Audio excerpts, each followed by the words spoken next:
Hey, it's me. It's the world's smartest house painter. Just coming back from lunch here. And this is what I've been doing this morning. I had to rebuild this little retaining wall. All those bricks had to be taken out and remortared. And then I'm going to be working on stucco the rest of the afternoon. Also, I got this guy done. I got this iron gate sanded and primed out. That's going to be repainted. But I just got a few minutes here to talk to you. My homeowner will be home soon, and I'm realizing how difficult it is to do this thing. Not like when I started these, I was at that interior job, and there wasn't anybody else around, so I could take a little time in the afternoon at my leisure and talk for a few minutes.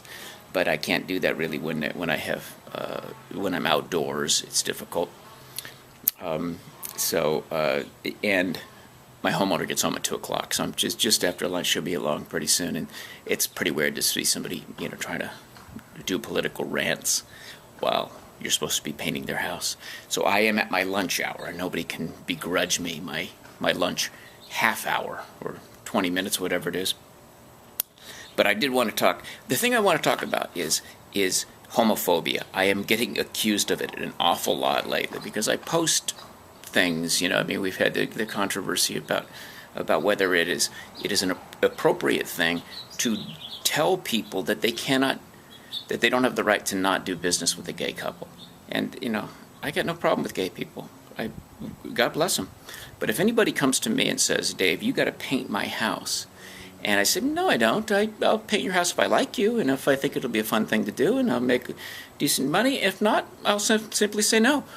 But if they were to say, oh, no, we're getting it ready for a gay wedding, you have to paint it, or else you'll be a bigot, I would also say, well, good luck to you. I hope you have a nice wedding, and I'm not doing anything that I don't care to do.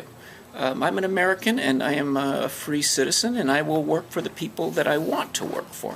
So I posted something like that on Facebook. Basically, what I did was I got a placard, an old picture of the placard you used to always see in stores, which said, we reserve the right to refuse service to anybody. And I put that up and basically said what I'm saying right now. Nobody's going to tell me I have to work for somebody I don't want to work for, particularly if somebody has a religious problem with something like that. And like it or not, gay marriage is a sacrament in all three of the world's major religions. It's a sacrament, which means it is something that is done in the sight of God. Well, as an atheist, obviously, I don't believe that stuff. But I believe in the rights that are given to us by our Constitution, including the right to the free expression of religion. Anyway, I don't want to get hung up on that. What I do want to do is talk about the nature of homophobia a little bit and how to get around it. So I'm being called homophobic very frequently because people don't want for me to have any opinion except to say I support you on everything that you want. And so therefore, you bigot, you homophobe. Let's just talk about what that is. Homophobia now is being called hatred. It's not. It's fear. Now, if I was to be afraid of flying on an airplane, and I went to a therapist, the therapist would show me. The therapist would say, "Okay, you have a fear. You have a phobia, and therefore that is an irrational fear." So his or her job would be to make me feel secure in flying in airplanes. So the way that they would do that would be they would show me that statistically airplanes are much safer than driving in a car, which I do every day. They would show me model airplanes perhaps in the show and point out the safety features, and they would maybe give me a rundown on the safety check that every one of these things goes through. They would maybe take me to an aviation museum so that we could go into an airplane similar to the kind I'd be flying in and get comfortable and see that, oh, the seats are nice, it's okay. And eventually at the end of it all, being supported, being not mocked, being not told that I was wrong to be afraid, but being understood and cared for, I would then go on an airplane flight and I would go, see, this isn't so bad. I no longer have an irrational fear of flying. But what's going on here now is people are being attacked because they have reservations about gay people, so they're being attacked. And in no way, under any circumstances, do you ever cause somebody to come to your side of the argument by attacking them and calling them names should they hesitate at all. Now, we're 4 decades into the gay movement since Stonewall riots, and shortly after that we had the AIDS epidemic, which was when people just were getting used to gay people, and gay people have been around for some time, but they were just, okay, well, we'll make a real effort to be inclusive. Good. And then the AIDS epidemic came up.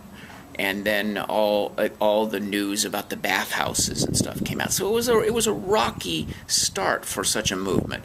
Because, I mean, okay, now we're having to hear about not only males having sex with each other, but doing it in a sort of tawdry way, which is not only male-on-male sex, but it's promiscuous male-on-male sex. And so that's pretty okay. That's like 2 strikes. And now we're saying now there's this disease that is involved with it, so that is being passed in this sexual way that we know is unnatural to the humans. I mean, the anus is not for that purpose. God bless you if that's your thing and you're having fun with it and it's not hurting anybody, fine. But it is unnatural. It's not natural. And now we're finding out with the AIDS epidemic, everybody found out that, there's also some way in which that terrible disease is being passed on. So it was a rocky time. But through that, people have every single year become more and more and more tolerant and accepting and loving toward gay people. Great. So everything's going apace. And gay people were going along, and many gay people were having wedding ceremonies, even though they were not actually sanctioned by law. But everything was going along. For a 40-year span, to take something from being really in a subterranean sort of sense, society-wide, to having every right and protection except one, which would be that marriage, the thing that has never, ever been used as a descriptive term for anything other than a male and female union. It's been used to be multiple females and a male, but never a male and a male or a female and female.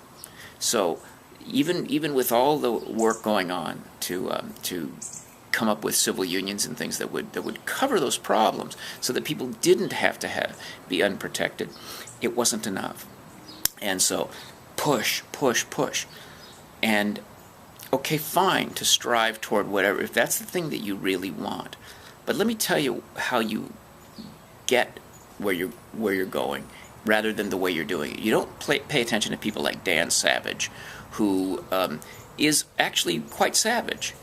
He goes after people like Rick Santorum. He went after him by trying to change, creating a meme. He even made websites so that Santorum would always thereafter mean the frothy byproduct of anal sex.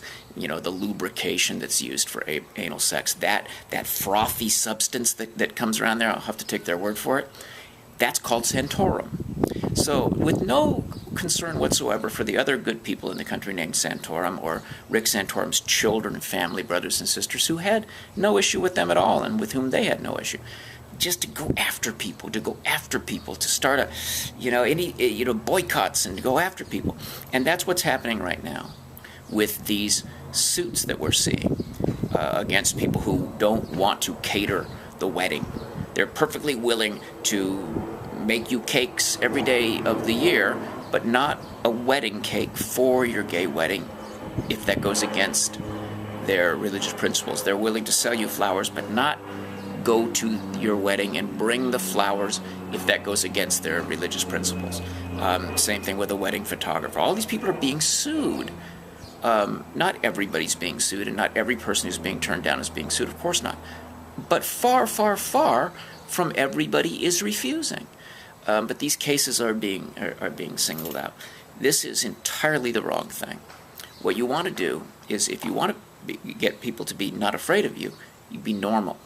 So you move into a neighborhood and your partner's there and everybody knows that you're gay maybe, but they like you, you take good care of your yard. At a given time you invite them over, couples over, and you got a couple of gay couples, you got a couple of hetero couples, and everybody realizes, this is really rather normal. And then that's the way you do it.